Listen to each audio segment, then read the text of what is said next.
Hey guys, welcome to TradeAstock.com. This is trade 2 of the $1,000 option challenge. So what we're trying to do is we start off with $1,000. We're going to see how high we can take it.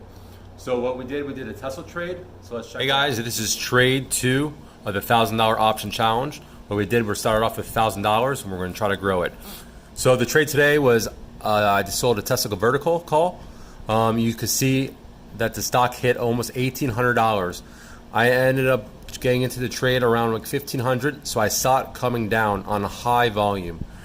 So what this is telling me is I actually made a trade stating that I do not think Tesla will make a new high by Friday. I sincerely think Tesla will not make a new high in 4 days. So what I did is came over to this page. I sold one 1880 call. That means that I don't think the stock is going to go above 1880 by July 17th, which is in 4 days. Just in case if I'm wrong, because I'm wrong sometimes, I bought an 1885 call.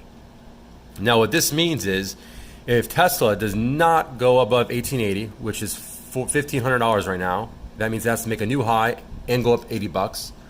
That means I'll make $69. If for some reason I'm wrong and the stock goes up to $1 trillion, I lose $431. But I'm willing to make that bet and to trust my charts that this stock will not make a new high. So hopefully I'm correct, and hopefully I'll make that $69 off this easy trade in 4 days. So this is trade number 2 of the $1,000 challenge. Do not forget to subscribe, and that way you're alerted and notified of all the trades. All right, guys. Hopefully you guys are following along, and we're making some money. Thanks.